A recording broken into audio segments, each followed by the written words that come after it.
Well, the transit needs to be changed. Right. I mean, that's more important than the floor. Look at that. Look at how wet the wood, like visibly wet the wood is. Yeah. Wow. So as you guys can see, we got some mega problems here. I mean, like things that could sink this entire boat project right now. Welcome back to the boat restoration project, folks. We are on video number 3. It's not quite day 3, but it's like day 5 or 6 or something like that. To be honest, I can't remember anymore. If you guys are new or have not seen the first 2 episodes, first of all, I'd highly recommend going back and watching the first 2 episodes. It'll kind of get you up to speed. I'll link them in the description. But if you don't feel like going to do that, to keep this summed up pretty short and sweet, a subscriber was nice enough to donate this boat. We had to drive all the way to Atlanta to meet them. They were sweet people. They gave us the boat. We went on our merry way. Then we got her back here to the shop, let her dry out for a few days, and we proceeded to just rip this thing into pieces, literally. We took off the carpet, took off everything that was mounted down that we knew we were either gonna replace or restore. That leaves us with this shell of a boat right now. It is purely a shell. It's not water ready, obviously. There's a lot of things that are gonna have to happen, but today might be the most important day so far. Now you guys may remember, if you were paying attention on that second day, that second upload, there's a massive hole in the floor, in the fiberglass, right underneath the captain's like chair, you know, the dash right here where the wheel, the steering wheel is. There were some other soft spots throughout the floor, but that was by far the most concerning area because you could basically just push the floor all the way through. So we were about to take this boat on its first journey that it's ever been on besides when we first got it. We're gonna take this thing down to Action Marine, which is a local place. It's near where I live. And there's a guy up there who is supposedly a really good fiberglass worker. So he is gonna look at this boat and he is gonna tell us whether or not this project could even happen. Because at this point, that is some pretty severe damage. I don't know if I have the tools to get it done, but we're gonna do our absolute best. So let's go see them. Hopefully we can get a decent report card.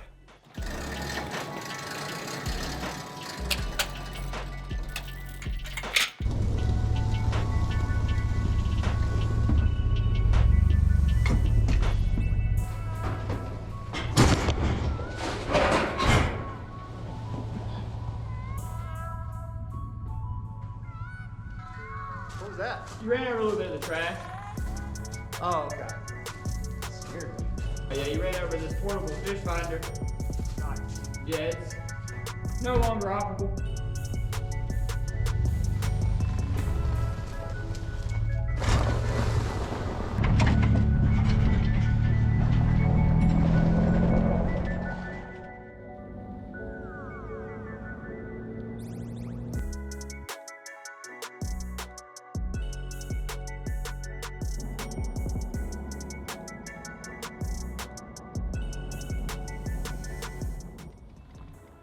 Well, they've got the entrance blocked off. They must have heard that we were coming, and they're like, nah, we don't want anything to do with this. This guy with the van and then the 250 Merc. I love it. My man is pulling a 21-foot Triton with a van, baby. That's so awesome. I want to shake that man's hand. Well, so Kelly, here's the thing, man. So we think, I mean, the outside of the boat looks pretty dang good for an 88, wouldn't you say? Yeah, I mean, golly, it looks good. The hull looks good. I mean, you could re-clear the top and get it back shiny. Absolutely. Now the concerns that we have, so for the floor here, there's a couple little soft spots, like right there. Not crazy. Is any of that concerning to you? Like when you get a little bit of a soft spot like that? It's kind of bad over here too, in that corner. You can kind of hear it creaking. Yeah, right there, right where you stepped. It's kind of a rough spot. What are you thinking? We got some more concerning areas, but this is I think like this is okay, but I don't know. See, somebody's already beefed there, dude. What's that now? I said, I see something. Oh, the transom? Yeah, you're gonna need a transit, the first one of the main things. Okay. So what I would do with this, being you're gonna need a transit, we'd separate it. Okay. And then when you get the top off it, you can roll the top and address the floor issue, because that is molded in with the cap. Right. Except for right up under the console. And this is actually one of the bad spots too, right there. Yeah. You got that right there. Yeah. And look at something, see how bad it is to come apart. Yeah, some of the compartments are kind of busted up. We've stripped everything out, so the batteries are gone, everything's out of there. have to get this up. Yeah? Because they got it trying to go, and I don't know if it's going into some of the stringers. Okay. What is this called, by the way? That is just a steel plate. Looks like somebody's added to it. That's kind of what we thought too. It looked very out of place. It was kind of weird. Yeah, it's, you know, so it must have been a week before and somebody added that. Yeah. For the pedestal base. Right. You say that's something we got to do, like definitely have to do? Well, the transit needs to be changed. Right. I mean, that's more important than the floor. For sure. To me. Absolutely. Yeah, you're right about that. Is this all stuff that I can do myself, you think? With somebody with almost zero fiberglass experience? Doesn't sound too confident. I like the honesty. I mean, well, you never know until you try. Yeah. That's the whole thing right there. Yeah, for sure. What about this right here? What about like kind of repairing this kind of stuff? Just redo the whole thing, basically. Yeah. I gotcha. Okay. Other than that, I mean, how does the rest of the boat look to you? I mean, I know your fiberglass is kind of your thing, but can you see the potential of this boat? 'Cause yeah. You know, I think it's got a lot of potential. Yeah, I mean, it's in pretty damn good shape. I mean, you know, you could re-clear the top. Yeah. And bring the shine and everything back on. Oh, for sure. Yeah, we're going to do that. You know, and the hull, like I say, the hull, it looks good. I mean, you could do probably sand and buff it. Right. It out. Yeah. So this has got to come up. All this around the edge has got to come off. Pop the cap, and then we can start addressing like the transom and all these different areas. Whoa, man. Hey, I knew this was going to be a project, but it's always scary when you hear it all laid out for you. You're just like, man, damn, that's a lot. But we want to do this right, so by God, we will. Well, thank you, Kelly, dude. I appreciate it, man. And this was really eye-opening because now I can kind of, just from what you've told me, I already understand a little bit more about what we need to do here. Wow, that was a lot of information in a very little amount of time. Big shout out to Kelly here at Action Marine for giving us the knowledge, dropping some knowledge on us. So basically what I'm gathering, he gave us a few scenarios. We talked for a long time. We probably trimmed it up so you guys didn't hear everything, but here's the main gist of it. Problem number one, the transom. There's definitely some flex in it. There's some bowing going on. So he felt pretty strongly that the transom needs to be addressed, at least in some capacity. Secondly, the flooring, okay? And we knew we had some soft spots in the floor. And what Kelly said was there's a couple different ways to attack that. I'm not gonna recap the entire conversation, but you can basically either just cut out all the bad flooring and replace it that way through the fiberglass without having to pop off the entire cap of the boat. I kind of want to pop off the cap of the boat because I just want to see what it looks like. I'm going to sound like an idiot right now, but that's fine because I'm just trying to be honest. I don't know how to do this stuff. I didn't know that if you took off this whole silver thing around it, this rubber seal, that it would just come apart like that. I didn't even know that that's how a fiberglass boat works. Maybe that's how all boats work. I have no idea. That sounds really interesting. It also sounds like a ton of work. The third thing was just kind of replacing some other wood here and there. And then of course wiring is gonna be something we're gonna have to look at later on down the road. But he said he would charge like $3,000 or $4,000 for that. So that means if I do it by myself, it's probably gonna still cost that much, and then I may even mess it up. So we got a lot to think about. Let's get back to the shop. Let's kind of plot our next move.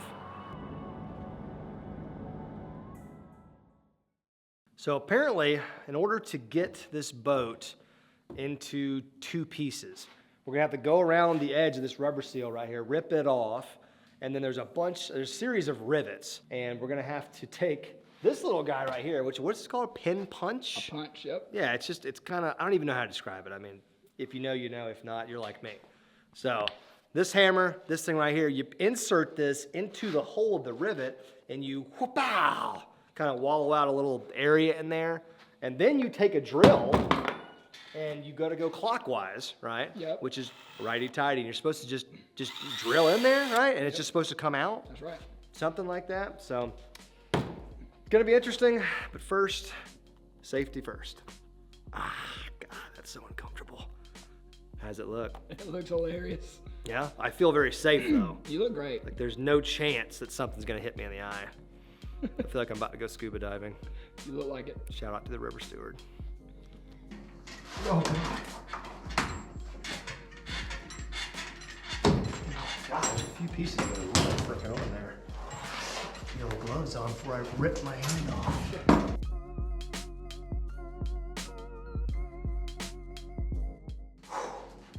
Easiest thing we'll do on this entire boat build right there. that's a fact. But I feel like I got something done. I'm just gonna pick a rivet right here and just kind of see what freaking happens. Hit a couple.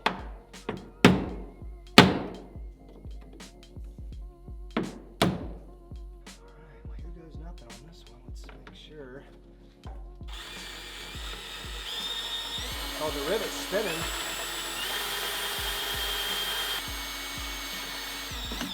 Hey, we got one out. And look, and that's already starting to come loose now. Wow, cool.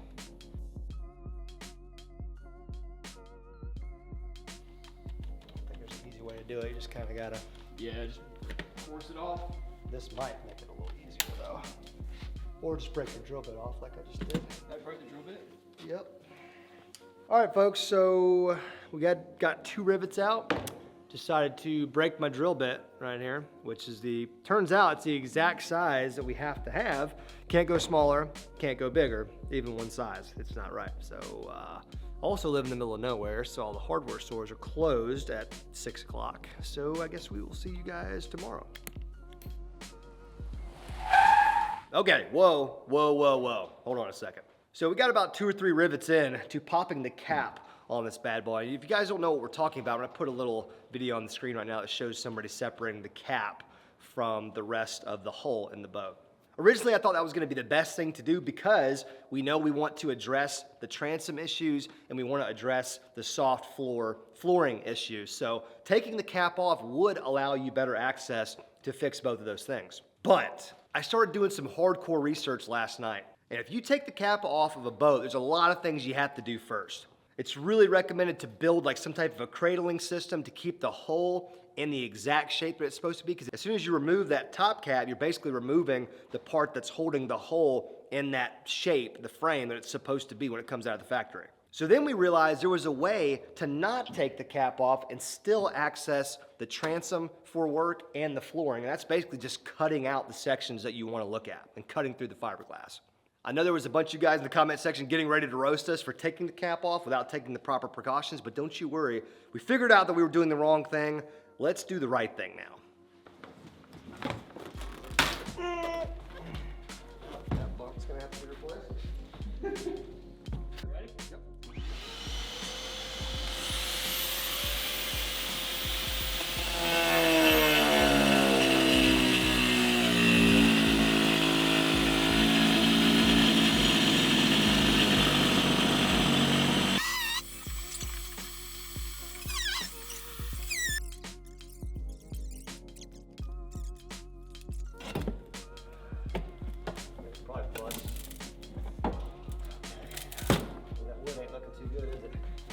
Ooh, boy, that wood don't look good.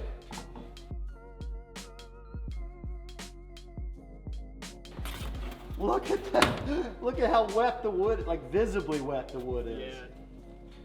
Wow. Guys, look at this wood. It is completely soaking wet. It's falling apart. This is why the floor was soft right here.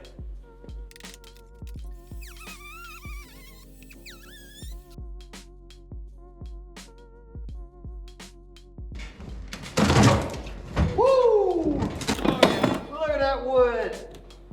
Oh my God. It's just all foam. I thought there was like termite eggs or something. Whoa, God, look at this wood. Yeah, holy moly. Wow. I gotta get down to the stringer and kind of see what that looks like too once we get this all out.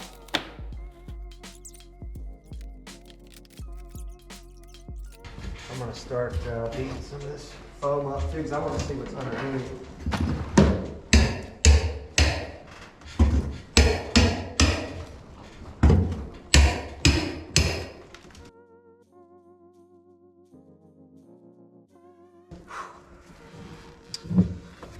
Yeah, this ain't great, man.